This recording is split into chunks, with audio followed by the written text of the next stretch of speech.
금요일 밤 8시, 주말에 뭐 할지 고민 중이신가요? 영화 한 편 어때요? 침대 위 상영관 두 번째 상영을 시작합니다. 네, 안녕하세요. 침대 위 상영관은 영화, 드라마에 대해서 두 여자가 이야기를 나누는 팟캐스트입니다. 금요일 밤 침대 위에 누워서 주말에 어떤 영화 또 드라마 볼지 우리 함께 이야기 나눠봐요. 저는 까미. 저는 마리입니다. 까미씨, 우리 팟캐스트 조회수 보셨어요? 아니요, 아직 떨려서 못 봤어요. 제가 그럴 줄 알고 오늘 녹음 전에 확인해 봤는데 조회수가 646회더라고요. 구독자 8분 감사드립니다. 우리 자축합시다. 아, 진짜 녹음하는 힘이 납니다. 자, 그러면 우리 오늘도 즐겁게 달려볼까요? 여러분, 마지막에 주말에 볼 드라마, 영화 추천 코너 있으니까요. 꼭 끝까지 청취해주세요. 오늘 우리가 이야기해볼 영상은 두둥 침대 위 상영관 첫 드라마입니다. SBS 수목 밤 10시에 방영 중인 닥터 탐정입니다. 대기업 언론, 그리고 경찰, 다들 사고 날 때마다 반짝하고 만다? 니들 형사 아니야. 의사야. 그래서 기관 하나 만들었습니다. UDC라고. 나는 심판받는 사람이 아니라 심판하는 사람이다. 세상에 주제 모르는 사람들이 너무 많아. 얼마나 많은 사람들이 무고하게 다치고 죽어가는지 아십니까? 저 싸울 겁니다. 우리의 죽음에 책임지지 않는다. 당신의 일터는 안전하십니까? 이번 주도 무사히 줄거리 녹음을. 점점 연기가 발전하겠죠? 그렇겠죠? 자, 그러면 우리 본격적으로 한번 이야기를 나눠보도록 합시다. 네, SBS 수목 드라마 닥터 탐정은 총 32부작인데요. 예전으로 치면 16부작이라고 보면 됩니다. 7월 17일에 시작해서 이번 주에 10회부터 13회까지 방영이 됐습니다. 산업재해의 산업 부조리를 통쾌하게 해결하는 닥터 탐정들의 활약을 담은 신종 메디컬 수사물입니다. 저희는 오늘 9화까지 내용을 바탕으로 이야기를 나눠볼 건데요. 마리씨, 준비 많이 하셨죠? 그럼요. 우리 드라마로는 첫 상영입니다.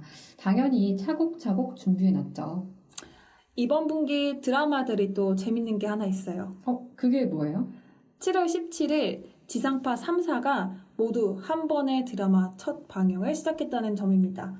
SBS 닥터 탐정, KBS 저스티스, MBC 신입사관 구혜령 이렇게 세 가지 드라마가 동시에 시작했는데 이렇게 시작하는 게 드문데 모두 같은 출발선상에서 시작을 했습니다. 네. 닥터 탐정이 17일 첫 방송 1, 2화는 꼴등이었습니다. 그런데 입소문을 타서 18일에는 1등으로 5%대 시청률이었어요. 현재는 4.4%대가 나오더라고요. 아마도 그게 초반이랑 지금이랑 시청자들의 좀 평이 갈리기 좀 때문인 것 같아요. 사람들 평을 살펴보니까 처음에는 흥미롭다, 새롭다 이런 평이 많은데 극이 진행될수록 무겁다라는 평이 많아요. 맞아요. 보통 이런 고발성 드라마는 지금까지는 좀 가볍게 다뤄졌어요. MBC 근로감독관 조정품도 그랬고 SBS 열혈사제도 코믹하게 사건을 다뤘습니다. 그래서 이 4.4%까지 시청률이 떨어지는 이유가 아마도 좀 약간 무겁게 사건이 다뤄지기 때문인 것 같아요. 네, 까미씨. 그런데도 불구하고 우리가 닥터 탐정을 두 번째 상영작으로 선정한 이유가 있죠? 네, 바로 새로운 시도가 돋보였기 때문입니다. 지금까지 드라마들과는 좀 다른 차별점이 있어요. 네, 먼저 연출과 작가의 조합부터가 너무 흥미롭습니다. 그런데 말입니다. 연출을 맡은 박준호 PD는 드라마 PD가 아니었어요. 그 박준호 PD가 그것이 알고 싶다부터 궁금한 이야기 Y 그리고 또 동물농장까지 시사교양 PD였습니다. 그래서 드라마 에필로그를 다큐멘터리 형식으로 연출을 했나 봐요. 네, 저도 그 에필로그 보면서 역시 그 RPD라고 생각을 했습니다. 그리고 그 산업재해 이야기를 사실적으로 그려낼 수 있었던 이유가 하나 더 있더라고요. 송윤희 작가가 극중 주인공들과 같은 전공이에요. 직업환경의학과. 그래서 저는 그 작가분이 진짜 조사를 열심히 하셨나 보다라고 생각을 했는데, 전공이었구나. 좀 약간 사실적으로 느껴지는 이유들이 그런 데서 있었네요. 재밌는 게 하나 더 있는데 송윤희 작가 필모가 정말 대단해요. 일단 직업이 의사죠. 작가도 했고 감독도 했습니다. 2011년에는 의료 민영화에 대한 다큐멘터리 하얀 정글을 연출했어요. 평점이 9.3인 다큐멘터리입니다. 저는 또 송윤희 작가 필모 중에서 임권택 감독, 안성기, 김규리, 김호정이 주연이었던 영화 화장을 또 각본을 했다는 게 좀 놀랐습니다. 좀 임권택 감독이랑 어떻게 작품을 또 같이 했던 게 흥미로운 점인 것 같아요. 그러니까요. 정말 24시간이 모자른 분 같습니다. 맞아요. 그러니까 아무래도 작가가 전공이다 보니까 극중에서 UDC라는 센터를 창조해낼 수 있었던 것 같아요. 근데 그 UDC가 또 정확히 좀 어떻게 되는 거죠? UDC는 미확진 질환센터로 국민에게 위해가 될 것으로 평가되는 물질 및 질환에 대해 역학조사를 실시하는 극중 기관입니다. 작가처럼 직업환경의학을 전공한 사람들이 모여 있어요. 이 드라마에 나오는 사건들이 전부 실화를 바탕으로 꾸며진 이야기인데요. 그 중에서 딱 하나, 주인공들인 닥터 탐정들이 일하는 이 센터 UDC만 가상의 센터예요. 직업환경의학과 이것도 생소해서 제가 찾아봤어요. 그랬더니 직업병을 찾는 의학이라고 생각하면 쉽더라고요. 건강검진센터에서도 우리가 쉽게 찾아볼 수 있는 의학이라고 합니다. 역시 이 작가가 이런 전공이다 보니까 이렇게 우리한테는 또 생소할 수 있는 분야에 대해서 깊게 다룰 수 있었던 것 같습니다. 저는 약간 또 보면서 작가가 본인의 캐릭터를 도중으로 또 녹여내지 않았나 싶더라고요. 그쵸. 그럼 우리 극중 캐릭터 이야기가 나왔으니까 인물들을 쭉 살펴볼까요? 네, 일단 주요 인물은 3명입니다. 도중은, 허민기, 최태영 이렇게 3인물인데요. 도중은 역은 박진희 씨가 맡았어요. 극 중에서 가장 중심이 되는 또 인물입니다. 인물 소개를 보면 놀라운 집중력을 보유한 천재적인 직업환경의학 전문의로 한때 TL그룹의 며느리였지만 일련의 사건들로 인해 이혼을 당하고 사랑하는 딸 서린이마저 또 빼앗긴 걸로 나와요. 산업재해 현장에서 의뢰받은 일을 하다가 미확진 질환센터 UDC에 또 합류하게 됩니다. 이렇게 은폐된 재해와 감춰진 질환들을 발굴하고 원인을 규명하는 닥터 탐정으로 또 활약을 하게 됩니다. 네. 도중은은 첫 화에서 정말 강렬하게 등장하죠. 그런데 그 크반으로 갈수록 인물의 매력도가 떨어져요. 그러니까 첫 화에서는 진짜 강단 있고 힘 있는 역할로 등장하는데 극이 진행될수록 좀 우울하고 차분한 인물로 그려져서 이미 서사가 무거운데 서사를 더 무겁게 하는 것 같아요. 마리 씨도 그랬구나. 저도 또 그렇게 느꼈어요. 첫 화처럼 강렬하고 좀 강단 있게 좀 나왔으면 좋겠는데 뭔가 또 점점 이게 고구마 역이 돼요. 그 장면 기억나시죠? 그 철장 그거 굳이 뚫고 들어가가지고 진짜 완전 고구마. 봉태규 씨가 맡은 허민기 역은 어땠어요? 머리부터 발끝까지 치장한 허세 의사로 자유분방하고 임기응변이 넘치는 처세술의 달인으로 나오죠. 날라리 같아 보이지만 15년 전에 아픈 기억을 가지고 있고 불의의 현장을 보면 끝까지 파헤치는 인물로 소개되어 있습니다. 저는 일단 무거운 극을 한 번씩 환기시키는 인물로 나오는데 주변 인물들이 무겁고 우울한데 이 허민기 인물이 조금 약간 튀는 것 같다고 느껴졌어요. 근데 또 이런 인물 덕분에 웃음을 주는 장면들이 있었죠. 그 극 중에서 아까 제가 했던 그 명대사 따라하잖아요. 그런데 말입니다. 딱 그 부분만 재밌었어요. 저도 거기서 웃었어요. 그런데 좀 웃긴 장면에 치중한 나머지 전문의로서의 모습은 도중은에 비해 덜 보여준 것 같다 아쉬웠어요. 그러니까 물론 도중은이 팀장이긴 하지만 너무 보조적인 역할에만 그쳐 보인다고 해야 하나요? 맞아요. 근데 저는 또 이기우 씨가 맡은 최태영. 이 역할이 진짜 제일 애매한 것 같아요. 선이야, 악이야. 그니까요. 그 인물 소개에서부터 굉장히 입체적으로 그려져요. 머리부터 발끝까지 재벌 3세로 훤칠한 외양, 뛰어난 능력의 소유자로 나오는데 아버지를 또 존경하면서 혐오하고 선악의 경계를 넘나들며 TL그룹과 산업재 현장에서 결정적인 수를 내보이곤 하는 속뜻을 알 수 없는 존재인 인물로 또 그려집니다. 극중 서사에서 뭔가 반전의 키가 되는 사건을 주도할 것 같기도 한데 너무 왔다 갔다 해서 누구 편이야 계속 생각하게 되더라고요. 맞아요. 저도 이 사건에서는 뭐 도와줬다가 또 저 사건에서는 회방을 두다가 진짜 너무 입체적이에요. 이 드라마 자체가 인물도 많고 여러 사건들이 한 번에 또 진행이 되는데 중간에서 최태영이 이렇게 너무 왔다 갔다 하니까 서사가 또 정리가 안 되는 것 같아요. 그쵸. 진짜 인물이 많잖아요. 도중은과 허민기가 일하는 UDC 멤버들도 공일순 센터장부터 변정우, 석진이, 하진아, 고선생 여기까지만 해도 벌써 7명이에요. 그런데 맞아요. 그건 이해가 가. 왜냐면 UDC가 하는 업무가 주 내용이니까. 근데 또 극 중에서도 러브라인을 이렇게 넣으니까. 또 러브라인 진짜 왜 그런 거야? 근데 또 이게 러브라인 같이 보이기보다는 짝사랑 같아요. 그런데 또 이 TL그룹도 정말 많아요. 최태영 여동생 최민, 아버지 최곤, 권 실장, 모성구. 근데 또 모성국도 또 부하가 있어. 막 정 팀장이라고. 여기서 그 모성국 수하인 인물 정 팀장 있잖아요. 계속 뜬금없이 극 중에서 조명이 돼요. 그리고 정 팀장이 끝이 아니야. 갑자기 최태영한테 형님 하면서 최민의 남편도 나와요. 그러니까요, 이 사람들이 다 뭔가 비리가 있는 것 같아요. 그러니까 좀 사건을 줄이든 인물을 줄이든 했어야 했는데 이게 정말 한 회에 한 적어도 2개 사건들이 진행이 되잖아요. 근데 그 사건들을 세세하게 하나하나 다 인물들이 나와서 대사를 치고 또 그 대사들이 너무 사소해요. 그렇다 보니까 이런 요소들이 합쳐져서 극 중의 서사를 이렇게 딱 끝낸 것 같은 느낌이 듭니다.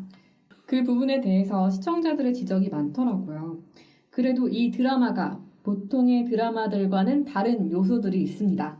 맞아요. 그 보통 드라마 다른 요소, 바로 실화를 바탕으로 한다는 건데요. 그 실화를 바탕으로 하는 여러 사건들이 있었죠. 네, 2016년 구의역 스크린 도어 사건부터 메탄올 중독 사건까지 탄업재해 실 사건들을 다뤘습니다. 1화부터 4화까지 구의역 스크린 도어 사건을 다뤘는데 정말 마음이 찡했습니다. 이 구의역 스크린도어 사건이 뭐냐면요. 2016년 5월 28일 지하철 스크린도어 정비업체 소속 비정규직 김군이 스크린도어 오작동 수리를 위해서 혼자서 점검을 나갔다가 승강장과 열차 사이에 끼어서 사망하게 된 안타까운 사건입니다. 아마 삼각김밥, 컵라면 하면 이 사건이 뭔지 쉽게 기억이 나실 거예요. 그때 그 김군이 19살이었죠?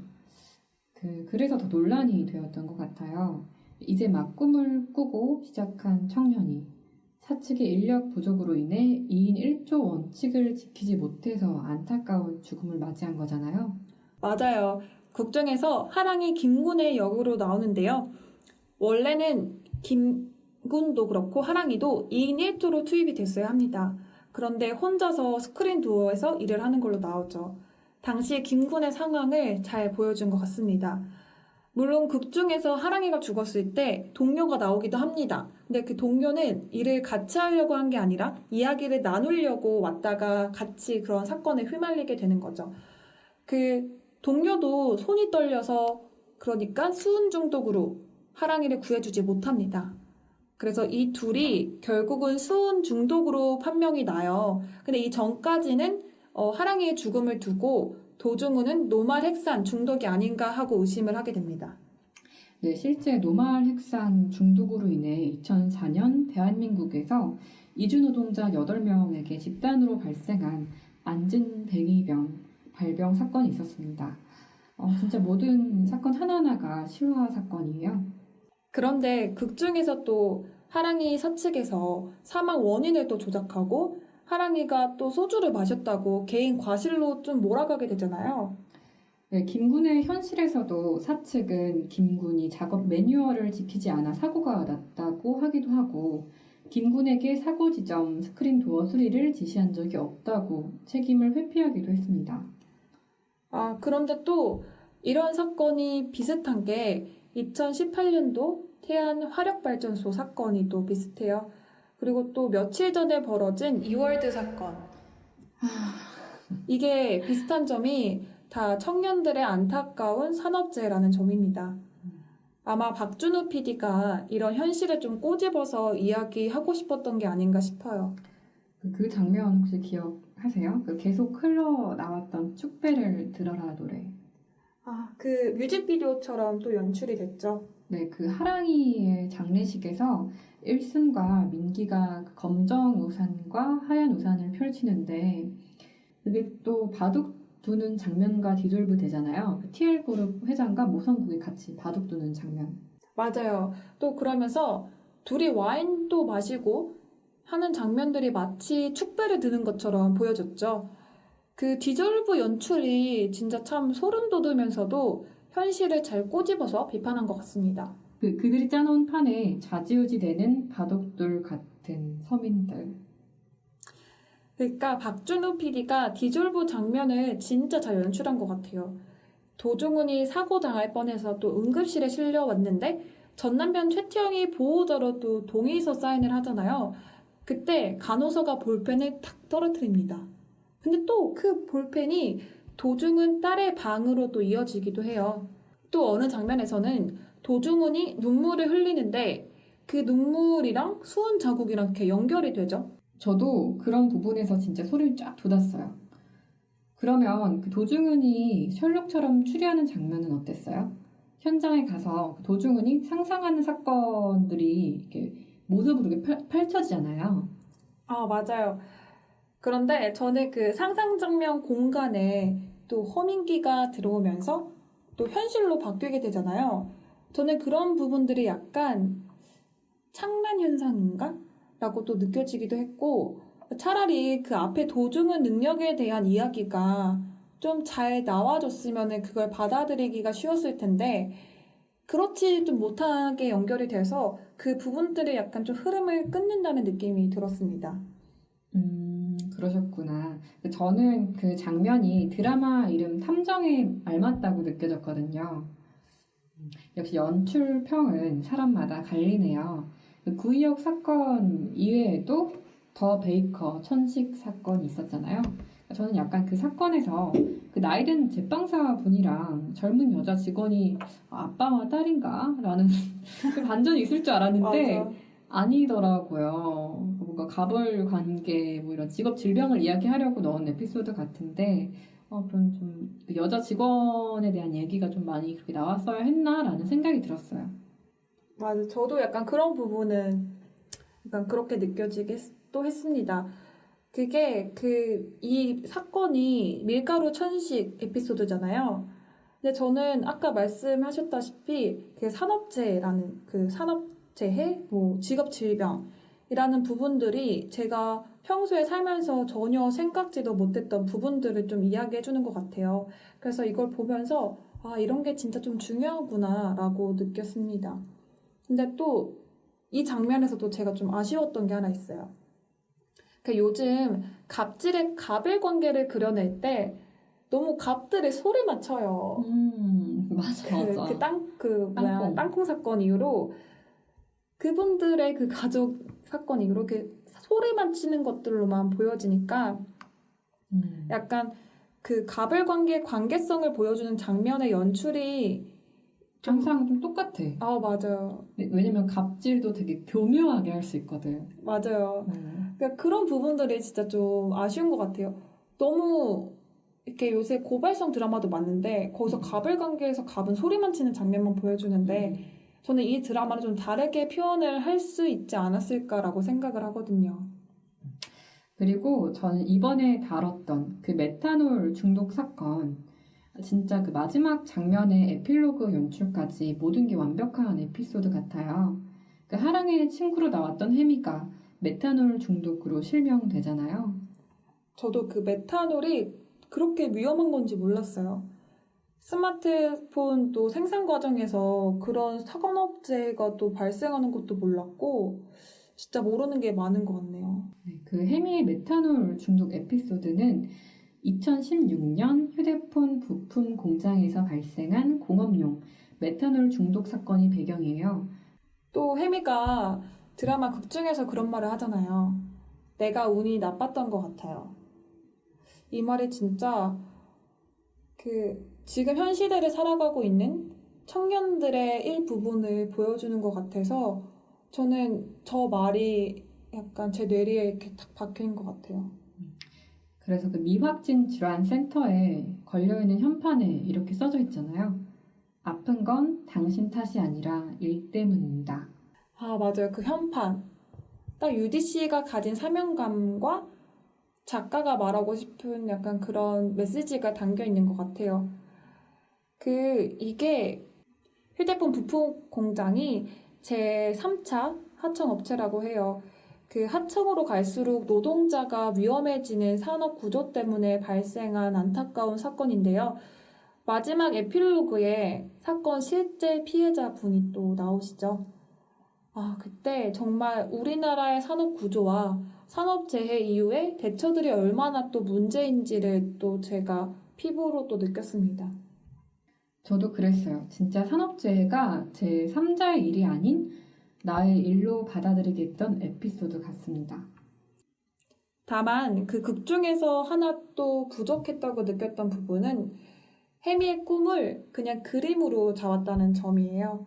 그 실명을 좀 약간 극대화하기 위한 장치로 마련한 것 같은데 오히려 또 그림이 아니라 다른 평범한 꿈으로 하면 좀 더 현실성 있게 느껴졌을 것 같네요.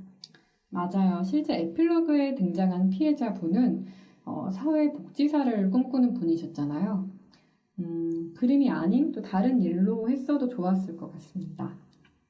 이렇게 9화까지 반영된 사건들 중에서 우리가 오늘 3가지 사건을 중심으로 이야기를 나눠봤는데요. 이제 또 앞으로 또 극이 어떻게 진행될 것 같아요? 일단 청취자분들에게 한 번 더 이야기를 하자면 지금 녹음 시점이 9화까지 방영된 상태입니다. 저는 이 상태에서 한 가지 이야기를 하자면 그 TL 오셈 본부장으로 나오는 모성국이 인물 소개에서 직업, 환경, 의학 전문의 출신이고 다리를 저는 인물로 나와요. 그래서 뭔가 이 인물이 거대한 사건의 중심이지 않을까 조심스럽게 예상해 봅니다. 그 모성국 본부장이 또 직업환경의학 전문이었구나. 또 그렇게 되면 또 그게 반전이 될 수 있는 사건의 키를 또 쥘 수도 있겠네요. 그러면 저는 센터 인물, 그 UDC에서 산업위생기사로 자원봉사하는 그 고 선생 분이 인물 소개를 보면은 지병이 있다고 나오거든요.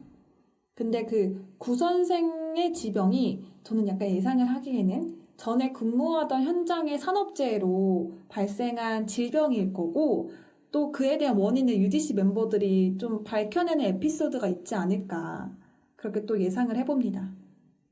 근데 깜씨 이 이야기를 혹시 이번 주 회차에서 나오는 거 아니에요? 그래서 막 청취자들이 들을 때 이거 나왔던 이야기인데 그랬으면 좋겠습니다. 그러면 우리 거의 예상 적중률 100% 아니에요? 이제 거의 마무리가 다 되어 가니까 한 줄평 해볼까요? 네, 그러면 또 저부터 한번 해볼게요.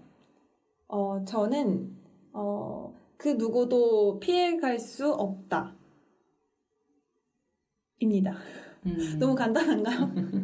이게 무슨 의미냐면 우리가 그냥 드라마를 접하기 전까지는 이런 산업재해가 있는 것도 몰랐고 산업재해로 인한 직업질병이 또 있는 것도 몰랐잖아요.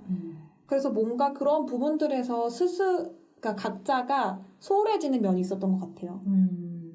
그러다 보니까 이런 사건들이 좀 발생하는 것 같고, 그러니까 그 누구도 피해갈 수 없다로 잡았습니다. 마리 씨는 어때요? 저는 목적성이 훌륭한 드라마. 그렇지만 가뿐해다.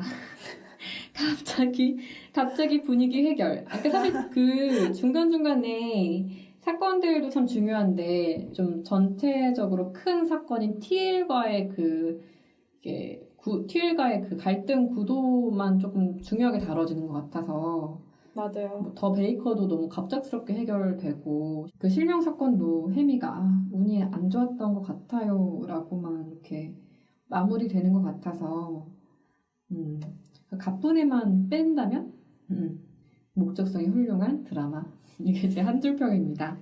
맞아요. 진짜 혜미가 약간 그런 부분도 그렇고 약간 갑자기 좀 해결되는 느낌이 있었던 것 같아요. 자, 그러면 또 침대위 상영관의 핵심 코너죠.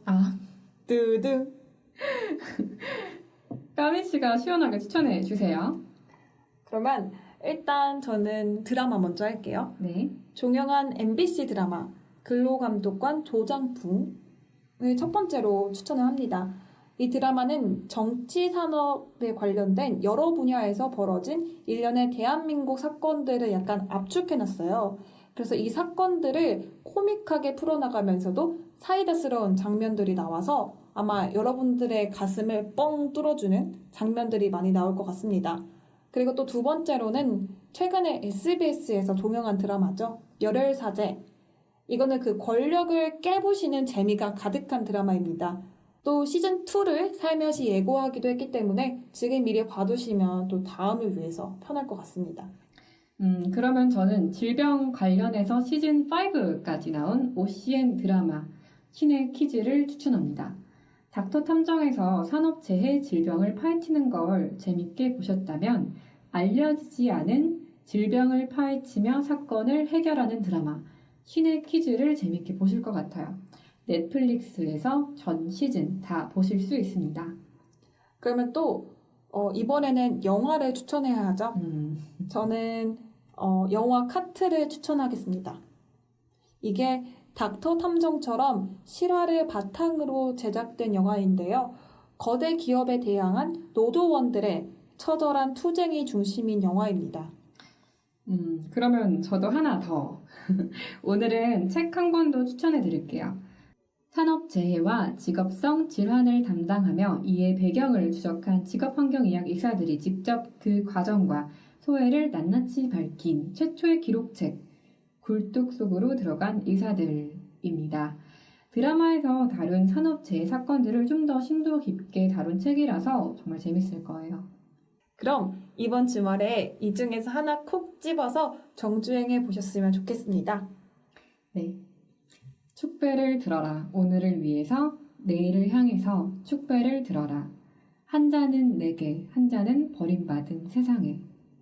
극중에서 하랑이 불렀던 달빛 요정, 역전 만루 홈런의 축배를 들어라 라는 노래입니다. 권력을 가진 소수만 축배를 드는 게 아닌 모두가 축배를 드는 날이 오기를 바라며 이만 마치겠습니다. 저희는 팟빵, 애플 팟캐스트, 유튜브 채널에서 만날 수 있습니다. 더보기란에 링크 걸어둘 테니까 오늘 재밌게 들으셨으면 구독 꼭 눌러주시고 좋아요도 꾹 눌러주세요. 그리고 하나 더 있죠. 혹시 함께 이야기 나누어 보고 싶은 영화나 드라마 있으시면 댓글 꼭 남겨주세요. 자, 이제 이불 덮으세요.